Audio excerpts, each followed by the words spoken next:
And welcome, everybody, to another amazing day right here on the Andrew Cooperrider Show. Amazing week here. A lot of news to go over, of course. As always, we've got that Senate race raging. We've got some funding reports out from that, so we'll be digging into that. Also, a few posts this week on different spending and those kinds of, I'd call them out of control, maybe. Expenditures I want to discuss. I've posted about them on social media, but I think it's worth digging into, of course, some stuff about libraries, some stuff about schools, and I want to take a look at that a little bit deeper. Also, 6th Congressional District. We've got some fundraising reports there, some people jumping in, some interesting news going on. And then if we have time, we'll go into a few other stories like Bashir heads to South Carolina, have some feelings about that, and just kind of dig into a few different things. So please make sure you like, comment, share, subscribe. Make sure you're following the show. You're signed up for alerts as they come out. But without further ado, let's dig down into it. So I've posted a few things about funding this week, about a few expenditures as far as that goes. First, starting us off, I posted about this Divine Spirits situation. So this came out of the Government Contract Review Committee where I caught it. It's already been approved, already issued. And what's going on there is that the state government has decided to spend $1 million on purchasing and administrating a lease to a distillery company called Divine Spirits. So it's coming from the state, is authorizing the transaction, and then it's flowing, I guess, into their Chamber of Commerce, because their Chamber of Commerce says that they would be listed as the first holder of the lease, the Chamber of Commerce would be. And then I guess the spirits company, for whatever price, who knows what price they worked out, is then leasing the distilling equipment from the government, from, well, the Chamber of Commerce, paid for by your tax dollars, however. And it certainly leads to a question about why is government getting, what is government going to do with a bunch of distillery equipment when and if this company doesn't survive? And it's clearly not a very well-known bourbon company in general. Until I'd seen it, I hadn't heard of Divine Spirits. Maybe you have. It seems like they're a white label distiller, bottler. They're themselves not per se labeled, but if you want to start a bourbon company, but you don't want to own a distillery and all these other things, what you can do is create a bourbon label and flavor profile and then have some other companies bottle it for you. I know like Bardstown Bourbon does that kind of thing. They'll print your labels on it, but it's bourbon maybe they've had sitting there or what have you. It's just a way for you to sell bourbon without having to buy a distillery, basically invest millions of dollars. You can create your own bourbon brand. And that's what it seems like Divine Spirits is doing. Now, what's interesting about this expenditure as well, that one of the officers listed on the business filings, when you go look at their state filings there, you'll find a person by the name of Victor B. Anderson, a prospect. He is coincidentally a major donor to the governor, to the Kentucky Democrat Party. I'm sure that's just a coincidence, though, the fact that the Bashir administration is triggering this $1 million. So the way it works is the administration puts it together. It goes to the Government Contract Review Committee. The Contract Review Committee can vote it down or approve it or just kind of pass it on through. Regardless of what they do, if they vote it down, it then goes over to essentially the governor's office. It goes over to the budget director for the governor to go ahead and overcome the veto. So it's like the administration proposing it overcomes its own veto because the legislature is not in session, so they can't overcome that veto. Therefore, the spending goes on anyways. And with this, Divine Spirits was able to secure the government-sponsored leasing of the distilling equipment they need for Bourbon County. And what's interesting as well about the timing of this is a lot of bourbon companies have been not doing too great. The founder of this apparently is Abby Felix. Doesn't seem to have a whole lot of distilling background. Looks like a young woman, freshly out of college woman based upon just photos. I have no idea how old she is, but Doesn't seem like a whole lot of experience, but we're given $1 million. Distilling equipment goes belly up. I guess we can start the Kentucky State Bourbon Company or whatever and distill our own bourbon sold directly to the taxpayers. Nothing better than that. And amongst the decision to go ahead and start getting into the bourbon business, we're seeing some other bourbon companies starting to go belly up. We've seen the Garrett County Distillery Company struggling and going belly up, owing people millions of dollars. We now have seen just here this week, distilling company in Danville, shortly after building a multi-million-dollar distillery tasting campus, whatever you want to call it, filing for bankruptcy protections. Jack Daniels' stock is down to a 10-year low. That's, of course, they're headquartered out of Louisville. The parent company's headquartered out of Louisville. That's why it's at all important. And then we've got another one, a third distillery, that has facing some similar issues over millions of dollars of liens being filed. And so we are seeing what I believe is a market saturation when it comes to this bourbon industry. Bourbon was hot. It's a hot item. It's not saying people aren't still going to drink it. Of course they are. But much like craft beer, much like many of these other types of brands, they come along. This is the kind of thing you want to dump money into, invest into, but it doesn't always work out super great. It's speculative to say the least. And instead of realizing those struggles and concerns, the state of Kentucky is putting $1 million of tax money into it. Now, when I post about this, you see a few people trying to defend it. As always, I could literally post that they spent $2 million killing puppies, and somebody will come on and defend the fact they're killing puppies and paying, not just killing puppies, they're paying $2 million to XYZ company to kill 100 puppies, meaning they're spending way too much and killing puppies on top of that. And people would defend it. They'd be like, no, that's good. Why is it? Well, normally it's because they're either ravagely leftist. So anytime a conservative points out anything about spending at all, they don't want to talk about that. They only care about spending when it comes to, Donald Trump spending too much at the golf course or something. That's not what they want to talk about. They don't want to talk about local corruption, local spending issues, misuse, abuse of taxpayer funds, even at a local level, something you can reach out, something you can make a difference on. They don't want to discuss that. No, they want to change the conversation. So there's those people, but then always, it never fails, you do get some quote unquote conservatives defending these kinds of expenditures, and without fail, every time these individuals make money off of the industry of taking your tax money and the government investing it, whether they're in economic development, chamber of commerce, etc. They believe the government knows how to spend your money better than you do. Factually, that's what they believe.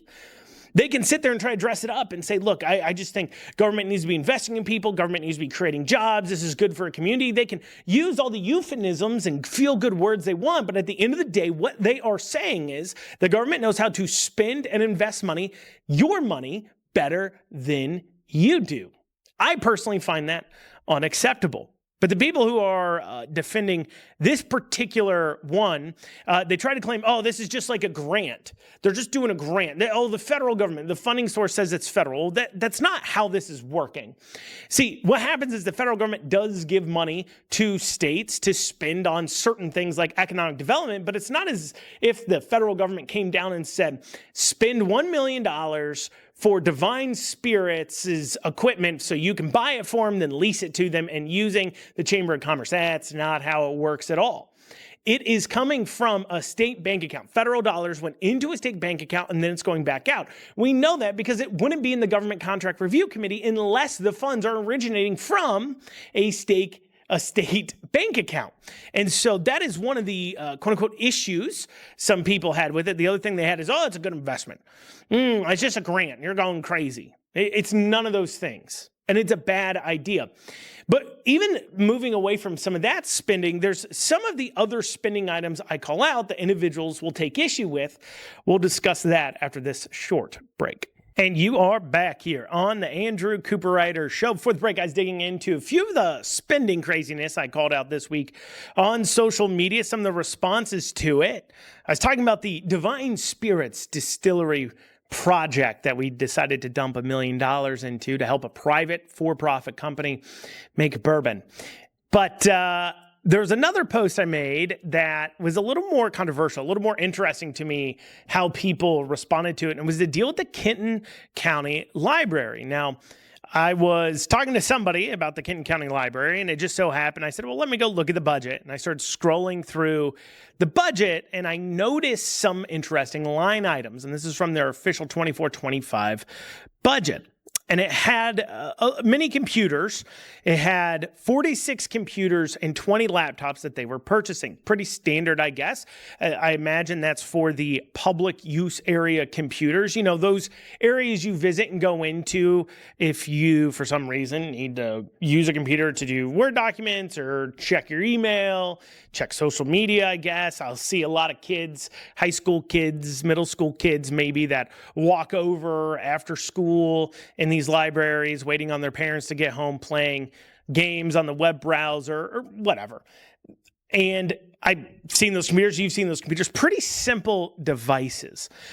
But yet, despite that, the Kenton County Library was budgeting $1,000 a computer. They were purchasing 27 PCs for the Independence branch at a cost of $27,000, 19 PCs for the Latonia branch at a cost of $19,000.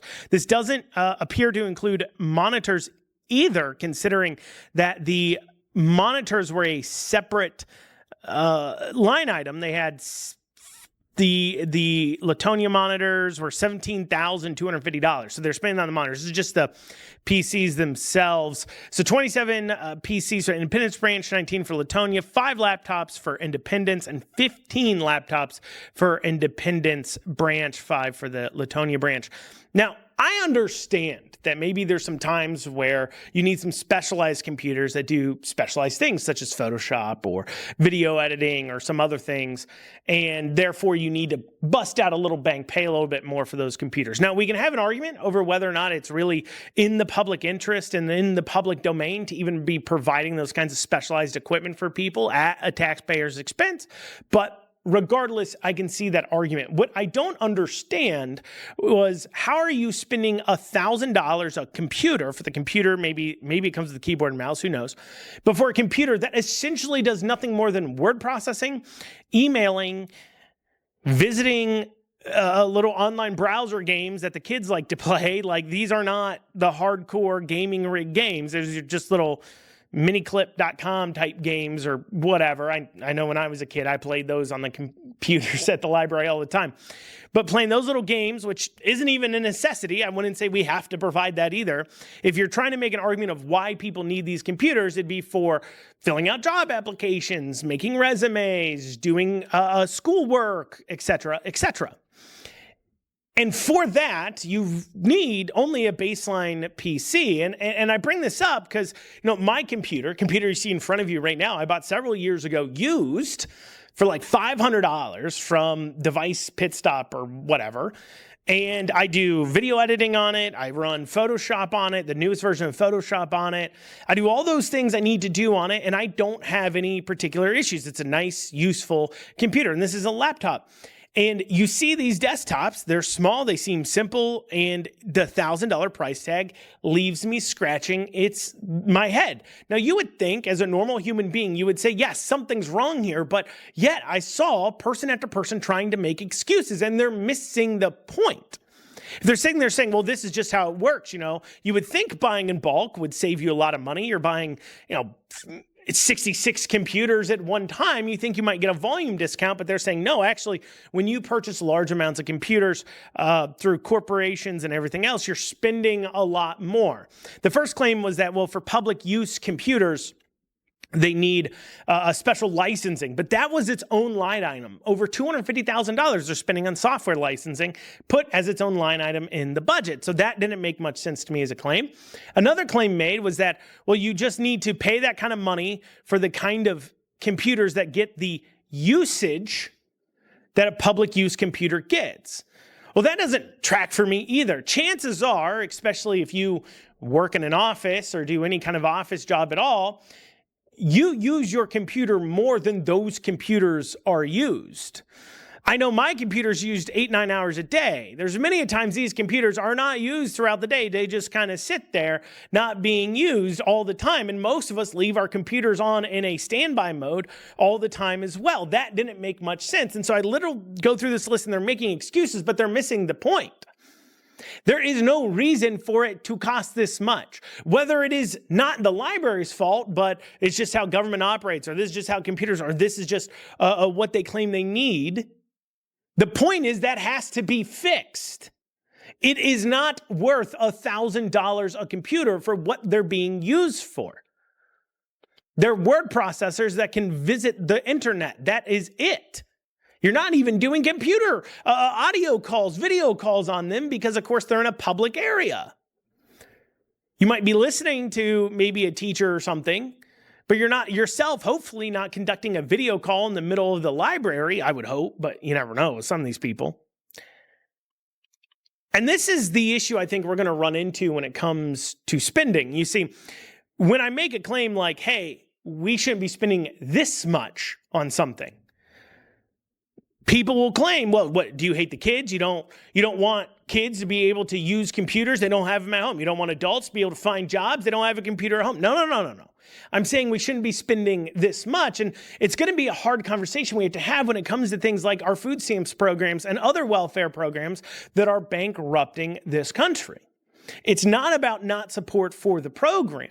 It's not that you don't support the aims of the program either. It's that the way they do it, for whatever reason, whether it's because of bureaucratic red tape, processes that need to be challenged, whatever those issues may be, it is running up the cost and making it to where it's literally cheaper for the taxpayer to go out and buy a computer brand new from Best Buy for like $500 and then hand it to the library. That would be cheaper for us to literally do than to allow the library to purchase these computers.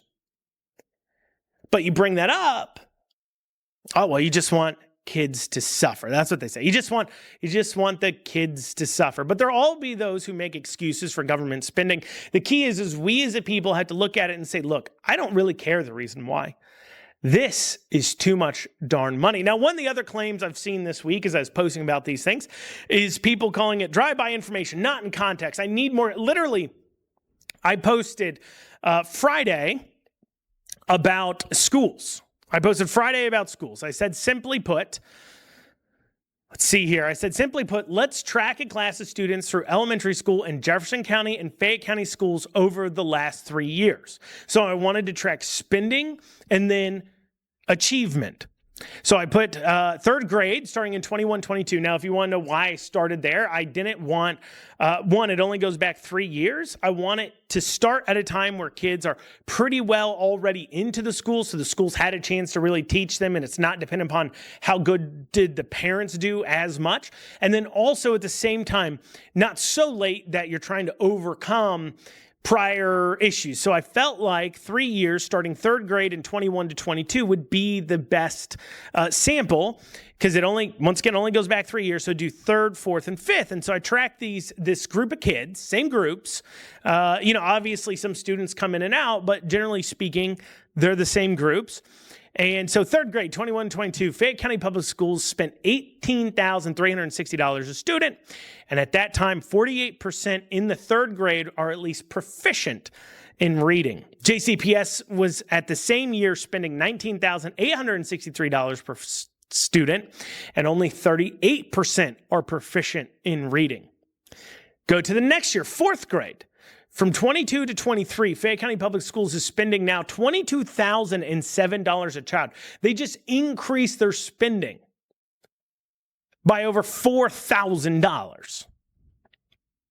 And what do we see with achievement? We do see a little bit of an increase. 51% are proficient in reading. JCPS spends $21,738, also an increase for them of about $2,000. And we see once again, 40% are proficient in reading, meaning another 2% gain. So both schools gained about 2% spending, another $4,000 a student. So fast forward the next year, Fayette County Public Schools ends up spending $22,322, so they increased $300 in spending. And JCPS spending $22,060, so they end up increasing themselves another $300 or so in spending. And what do we see in the results? Well, for Fayette County Public Schools, 51% are proficient, same as the last year.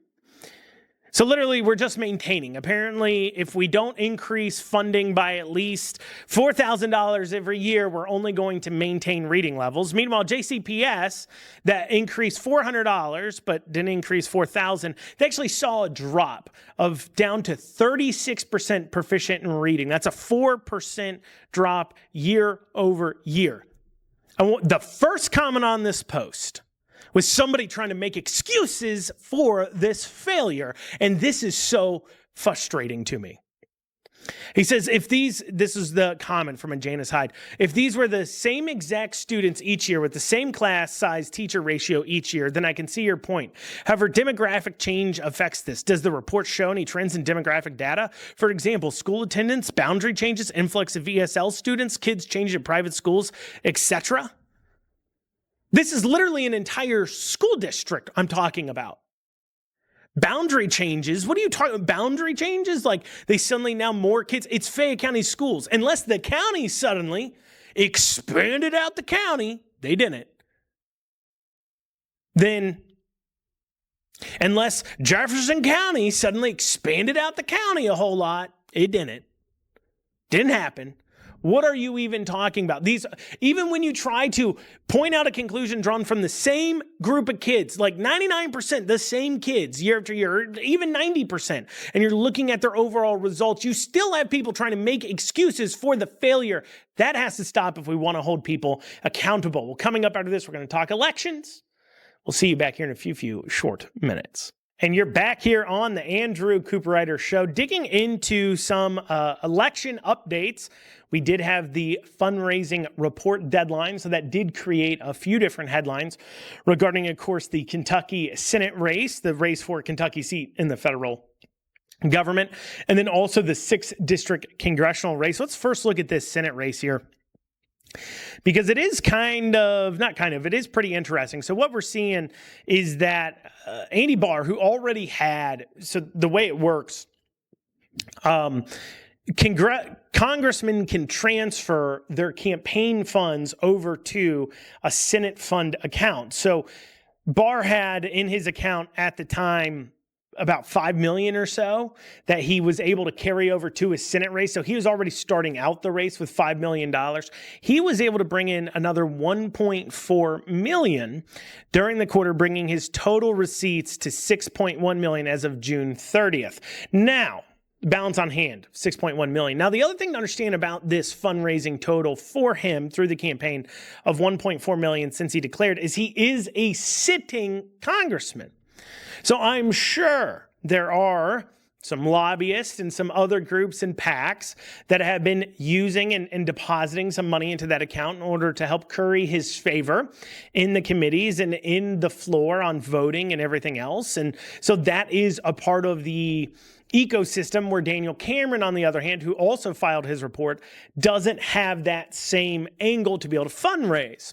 Now, Cameron was able to raise another $385,000 in receipts. He's got $532,000 on hand. He's raised, I believe, about $1 million so far, $900,000 so far in this election cycle. And it's putting him on pace to, depending on what the polling says, maybe pull in $2 million. Now, you'd say, well, that's quite a difference. That's a big difference as far as funding goes. But one thing you have to keep in mind, and there are some people that I think are looking at this fundraising and kind of saying, oh, Cameron, man, he's barely fundraising. He's struggling. He was once seen, I saw this in a news article, he was once seen as the heir apparent to McConnell, and now he's not raising enough money, et cetera, et cetera. First off, it's not like he's not raising enough to be somewhat competitive. He is. I do want to make sure people understand that. Second, he was, according to polling data before, and definitely how it's acting, he was ahead in the polls, and that makes a lot of sense. He's ran 3 times statewide. He's won twice. And to get his name ID out there rolling into this, I think somewhere around $20-30 million have been spent saying his name. I think that's really important factor that people aren't as much looking into. They're kind of counting him out, which is weird for a guy who's raised almost $1 million, who's ahead in the polls, and has $30 million of prior money spent on his name ID. Here's the thing. There's nobody heading into the polls here in 2026, in May of 2026, that doesn't know who Daniel Cameron is. They will look at the ballot, they'll see the name, they will know exactly who Daniel Cameron is. They've heard the name, they've seen his ads. All Daniel Cameron has to really do is be able to remind people he exists. And of course, looking at the Trump endorsement factor, and people could be saying, well, we don't think he's going to get that Trump endorsement. He's not raising enough money. He's going to be pushed off to the side. Trump will come and endorse Nate Morris, or he'll come and endorse Andy Barr. Don't forget the fact that Donald Trump endorses based upon polling. And if Cameron's polling is still competitive come February, March timeframe, you can bet that Donald Trump probably won't endorse against him. He will probably be included in a multiple endorsement type situation. That's just the facts of how he handles that. And so I do think that this race, looking at the fundraising, say 1.4 million to Cameron's 1, is kind of what have you. But I think also, considering that Barr is a sitting congressman and he has that angle of fundraising, I don't think personally Cameron's doing that bad. I don't think it's what people are making it out to be. We're still a far ways out too. And you better believe if here in 3-4 months or so, December timeframe, we start seeing other polling coming out and Cameron is still in the lead for decided voters, I think you're going to see his fundraising uptick, certainly. I think you will. Now, of course, Nate Morris, he's jumped into the race. He didn't have to file a fundraising report because he declared July 1st, and this report was due at the end of June. That's the way it works. You wait to file till the beginning of a campaign cycle so you don't have to file how much money you've raised. You got yourself a whole 3 months to be able to raise as much money as possible. That being stated, he is pumping out the ads. He's on TV. He's statewide. The other day, I was in Outback up in Louisville having lunch after I recorded my episode with Steve Doan. I was having lunch with Representative Doan, and literally, there was a Nate Morris ad in front of me off to the left side, and I said, "Oh, Nate Morris ad," and then we're, talking about something else for a little bit, and then Steve Doan goes, "Oh, another Nate Morris ad," and there was one behind me on a different channel. He's clearly hitting the TV hard. That is what Nate Morris needs to be doing. He's trying to define himself before the other campaigns get a chance to define him, of course. But once again, counting out Cameron, I think, is a mistake. I think he's going to be competitive because Cameron doesn't as much need to define himself. He's already defined and everybody knows him. Cameron is the default, if that makes sense. In a way, if people are walking into the ballot box, if Donald Trump has endorsed all 3 or 2 or 1, and that person's Cameron, of course, that helps Cameron. But if Donald Trump has endorsed all 3, or 2, and Cameron's one of the 2, and people are walking into the ballot box and they're still undecided undecided when they get to the ballot box because they've seen all this mudslinging going on, they're going to land on Cameron, in my opinion. He's their default. They know him. They're comfortable with him. It does mean the others making a good effort can, of course, win over voters. Cameron needs to remind people what he's about and get in there, and he does need to fundraise more. I'm not going to pretend he doesn't. He probably needs $2 to $3 million to win at least. But he doesn't need as much as Morris and Barr needs. And also you have the rate of diminishing returns. I've talked about this before on the show where you only need to fundraise a certain amount of money. And then after that, you're competitive. It doesn't matter who has the most money as much as it does the messaging. I believe for the Senate in Cameron's position, that's $2 to $3 million, much more than that. And you're not going to move the needle quite as much. The first million moves the needle a lot more than the first 2 million moves the needle a lot more than the next 2 million. And I think you'll see the same thing in the congressional race for the 6th district. Interesting race, to say the least. It's an interesting race because not a lot of money can get the job done in there. I believe with the 6th district congressional race, you can be competitive at about $750,000. I think that's about the rate of diminishing return. Why? Well, because there's 60,000 voters that I'd expect to turn out based upon historical data. That maybe leaves you about 40,000-ish households. If you send a mailer to every single one of those households, that'll cost you about 30 to 40, but closer to 30 if you're able to, keep it shaved down as much as you can, being smart with your money. $30,000 a mailer, you send 5 to 6 of those, you're pretty solid, you're competitive at that rate. That's $150,000 or so. You drop $200,000 on a good ground game. There you are at $350, leaving you $400,000 to spend on TV, radio, etc. And the other thing about the 6th congressional district, as I remind you, as I say every time I talk about this district, is it is one media market. There is no other, not a single other congressional district in the state other than the Democrat district currently held by Morgan McGarvey up in Louisville that has one media market. And I cannot tell you how beneficial that is, because if you're trying to target conservative voters that turn out to vote, what are you advertising? You're advertising on Fox, ONN, Newsmax, you're advertising on your local TV, et cetera, et cetera. We're talking about 7-8 stations. Maybe you're going on to ESPN and some of the sports stations too as well. Maximum, you're going to target 10 to 12 different TV stations as far as it goes to try to hit the conservative voter that you're trying to get across. And that's it. You have 12 channels you're trying to cover. If you're trying to cover that for a month, you can have an ad every single ad break and not need to spend millions of dollars to get it done.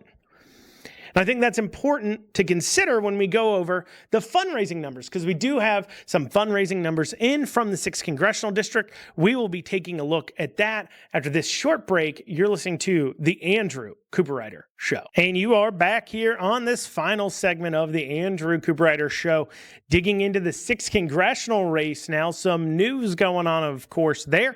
Ralph Alvarado officially has thrown his hat into the ring to run for that seat, for the 6th congressional seat on the Republican side. The Democrats also are having a primary heating up. It seems to be the indication coming out of the Democrat Party is they will not try too hard in that Senate seat. They see the Kentucky Senate seat being left open by McConnell as sort of a lost cause, but they like the looks of that 6th district seat a whole lot more. They believe they could pull off a win. Andy Beshear needs them to pull off a win if his argument that, hey, you can rely on me to be able to deliver you those people who've left the party, the people that you've lost to Donald Trump that are causing the Republicans to not Republicans, but Democrats to be unable to win in the presidential elections. You need to moderate, you need to be more normal, and I can be the one to do that. I can deliver wins in areas where we normally don't win.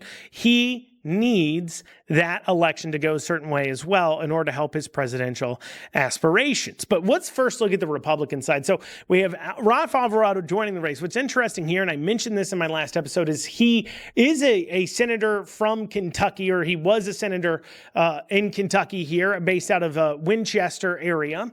But then he left to go to Tennessee to be the health commissioner. Now, I'm unclear if he moving back, or if he maintained his residence here and just commuted, or whatever that may be.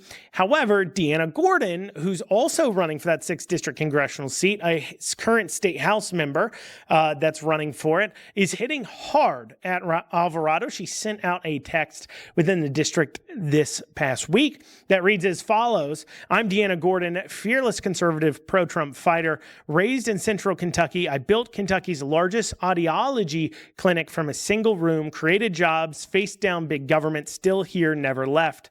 Then I took the fight to Frankfurt, banned DEI, protected the unborn, cut taxes, kept men out of women's sports. Now I'm running for Congress in Kentucky 6. We don't need someone parachuting in. We need someone who's been in the fight. I'll secure the border, shut down the deep state, deport illegals, finish the wall." Now, obviously, she's referencing Alvarado coming back from Tennessee in order to run in this race. And if you had any doubt in your mind about it, she then follows up with a social media post here coming this from Facebook, where she took a picture inside the Bluegrass Airport where she's standing next to some table of chocolates and other things with a caption on it that says, "What do you say, Central Kentucky? Should I make Ralph Alvarado a welcome to Kentucky gift basket?" So this was a line I called very early on. Everybody could call this as a line very early on. You don't need to be Nostradamus. You don't need to be a genius in politics to see that the fact that you literally were just Tennessee's health commissioner is a liability for you running in Kentucky, regardless of your history in Kentucky. This will be a returning attack line. But what does the fundraising story tell us? Well, when we look at the fundraising, of course, Deanna Gordon declared after that July 1st deadline. So has obviously Alvarado. So we won't get a look to see what their fundraising numbers look like. We do see what Ryan Dotson's fundraising numbers look like in the 6th Congressional District. He's right now sitting on, brought in $96,000 or so. He's brought in $60,000 that he put as a personal loan, and then it looks like he brought in another $36,000 in donations. So he's starting off showing some movement, close to that $100,000 mark, but certainly not delivering what I think the $750,000 I said is what you need to have cash on hand going into the last 3 to 4 months of this campaign to be able to pull off a strong win. Can he pull that off, bringing in only $36,000 over 3 months? At that rate of bringing in money, that's about $12,000 a month. He's got, 9 months left. That puts him at a rate of only bringing in another $100,000 or so. Now, he's got to step up bringing in donations from others. It seems like in his area, he has a lot of support, but outside of that, it's looking a little bit harder to bring it in. Now, over on the Democrats side, we have Sherilyn Stevenson, who lost to Vanessa Grosso for that state house race there in the Fayette County, Scott County area. She was a 3-term House rep, close races every time, lost in this last one. She's brought in $210,000 with no loans. She's looking good. Now, it does appear that she is the Beshear chosen person for this position. As I said in the last segment, Beshear needs this to be pulled off if he's going to make his presidential pitch. And so him positioning behind somebody like Sherilyn Stevenson, he says, look, this is a more moderate individual. She knows how to message moderately. She's won harder races. And that becomes clear when you see kind of the donation cycle coming into her with that $210,000. Then you have David Kloiber. He's a former Lexington City Council person. He ran for mayor against Mayor Gordon, lost. He's got $97,000 in a loan he put into his campaign, then brought another $42,000 in donations. That puts him at $138,000 or so. There was another lawyer, I believe, today or yesterday or past couple of days that jumped into this 6th district congressional race over on the Democrat side. Normally, I don't cover Democrat primaries because I don't necessarily find them particularly interesting. But this will be a knockdown, drag-out fight because they believe, look, this is the chance in order to deliver a district for the Democrats out of Kentucky, another district besides the Louisville district. Now, a lot of people have said, and I think Trey Watson, who I don't always agree with, but he did say this, and I think there's some truth to it, where he said the 6th district in Kentucky is a mirage. It looks like the Democrats should be able to win it, but they can't because the individuals within that district and the way it's kind of set up is it has a lot of rural areas, and you're pulling in a more moderate rural Democrat that plays into it. So I think that becomes a little bit more interesting. So I am reaching out, though, trying to get on all the different candidates I can for these races, the Senate race and the congressional district race. I'm trying to reach out to them. If you're listening to this and you're a candidate for that and I haven't reached out to you, let me know. Over in the Senate side of things, if you're a candidate listening to this and I haven't reached out to you and you want to get on, shoot me a message. I have Michael Ferris set up for August 1st, I believe.